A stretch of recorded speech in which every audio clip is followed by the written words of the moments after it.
He may have been your father, boy, but he wasn't your daddy. Since the release of Iron Man in 2008, the MCU has been going strong. Since that time, audiences that go to the movies have been exposed to a huge cast of new characters. As is the case with any adaptation of a comic book, the MCU had to make certain adjustments to the characters so that they would work better in the movies. The majority of these changes are very inconsequential, such as recasting the Asgardians as extraterrestrials rather than gods. On the other hand, some of these shifts are quite significant. The MCU has been known to alter some of its characters in a variety of ways, including their origin stories and the powers they possess. So keep watching to see the 10 times the MCU completely changed character origins. Wanda Maximoff. In Avengers Age of Ultron, the characters Wanda Maximoff and her brother Pietro made their first appearances. Both she and her brother were subjects of experiments with the Mind Stone, and this was the theory that explained her talents before the discovery of WandaVision. WandaVision, in which Elizabeth Olsen delivered one of the strongest performances she's given in the MCU, revealed that her powers were always there. The Mind Stone only amplified them. Prior to the publication of Avengers Age of Ultron, Wanda and her brother were members of the mutant race and were Magneto's relatives. This was changed because Marvel Studios did not have the rights to utilize the mutant, but they did have the rights to Wanda and Pietro. In the MCU, however, they were simply referred to as improved individuals. ShangChi. In Phase 4 of ShangChi, Simu Liu gives a performance that is considered to be among the finest. In the novel ShangChi and the Legend of Ten Rings, he is first seen by the audience in the role of the son of the Mandarin, the head of the terrorist organization known as the Ten Rings. When his father invades the magical region where his mother was born, he makes a threat to let out a monstrous creature. Both ShangChi and his father engage in combat, but it is ShangChi who emerges victorious after gaining the skills of the Ten Rings. In the comics, ShangChi is a highly skilled practitioner of many martial arts. Because of his expertise, he is capable of competing on an equal level with the most powerful beings in the Marvel Universe. But unlike Captain America, he doesn't have any special abilities. He is simply incredibly excellent at what he does. The MCU decided to make that modification and grant him the powers of the Ten Rings, most likely in an effort to make the playing field more even in the event that he ever had to face off against a villain with superhuman abilities. Drex the Destroyer. In the first Guardians of the Galaxy film, Drex was shown to be an extraterrestrial living in the Kiln, who teamed up with Star-Lord and the other Guardians to flee the planet so that he could assassinate Ronin. He gradually comes to respect and appreciate the other Guardians, and with their assistance, they are able to vanquish Ronin and free the galaxy from the threat posed by the Power Stone. In the comics, Drex wasn't always an extraterrestrial in the beginning.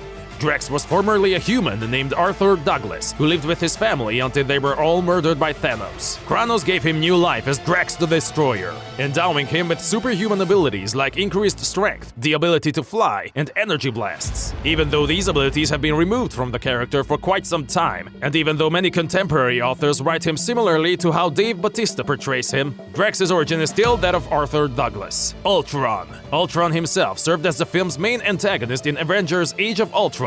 After tampering with the computer code contained inside the Mind Stone, Tony and Bruce were able to construct Ultron. When Ultron came online, his first item of business was to construct a body of his own so that he could carry out his plan to exterminate the human species. Ultron was under the impression that this was the only way to actually create peace in our time. The genesis of Ultron is quite different from how he was shown in the comic books, despite the fact that he is a figure with certain similarities. Ultron was not initially created by Tony Stark, but rather by Hank Pym, and he derives his motives from his god complex, as well as his animosity for the person who created him. Ego, the living planet. Peter Quill is located and reunited with his biological father, Ego, who is portrayed by Kurt Russell in the film Guardians of the Galaxy Volume 2. The identity of Ego is revealed to be that of a planet-sized heavenly being who has been scouring the cosmos for his missing kid. Ego has the misguided belief that life in the galaxy is beneath him, and he intends to change it completely with his son's assistance. Since Ego had met other Celestials in the previous issue of Eternals, it's conceivable that he lied about being one at the time, but as of right now, Ego is not a Celestial in the comics. Ego is also unable to develop a body in the shape of a human being, so that he may travel around the cosmos, although he has in the past created a body for himself that is the size of a planet. First and foremost, he is not Peter's biological father to begin with. It is not apparent why James Gunn made the decision to make so significant alterations to Ego, but in the end, those adjustments served the movie rather well. Sam Wilson/Falcon. Sam Wilson, a veteran of the armed forces and someone that Captain America becomes friends with, was shown in the film Captain America: The Winter Soldier. When Captain America and Black Widow seek his assistance after S.H.I.E.L.D. is exposed to Hydra, he reveals that he formerly wore a bespoke flying suit while serving in the military. He would later become a member of the Avengers and ultimately succeed Steve Rogers as Captain America, becoming the new leader of the new Avengers in the process. Sam Wilson is mostly faithfully adapted from his appearance in the comics into the MCU. In both, he had mechanical wings that give him the ability to fly, and he was Captain America's companion. However, in the comics, Captain America was the one who taught him how to fight and served as his mentor. In the MCU, Red Wing is a drone that Sam can control. However, in the Marvel comics, Red Wing is a real Falcon that Sam can mentally speak with. Yondu. After Yondu took Peter Quill away from Earth at the beginning of Guardians of the Galaxy, Peter Quill started to see Yondu as a substitute father figure. In the last moments of Guardians of the Galaxy Volume 2, he made a selfless sacrifice in order to rescue Peter. Yondu was a founding member of the squad that would later become known as the Guardians of the Galaxy. His counterpart in the MCU was able to manipulate arrows by whistling, whereas the comic book version used a bow and arrows. The first group of Guardians was essentially the equivalent of the Avengers from a distant future. The majority of these characters were given new roles as commanders of various Ravager squads because of Gunn's creative reimagining. Yondu was a fan favorite in the MCU adaptation, although he had very little in common with the character in the comic books. Adrian Toomes, Vulture. Spider-Man: Homecoming, the first solo Spider-Man film in the MCU, featured the Vulture as a dissatisfied contractor for the city of New York. After Tony Stark and Damage Control ruined his chance at a major break, he decided to start a business selling stolen technology for the production of illegal weapons. Therefore, he established a black market enterprise. Spider-Man finds out about it and begins his pursuit to bring him down, being the head of a shady weapons dealer on the illicit market. And Liz Allen's father was perhaps the two aspects of the character that underwent the most significant evolution. Even if Reddit may believe it's Mysterio, the transformation from a crazy old guy dressed as a vulture to a deadly black market trader equipped with a strong flying suit developed one of the most formidable antagonists in the MCU.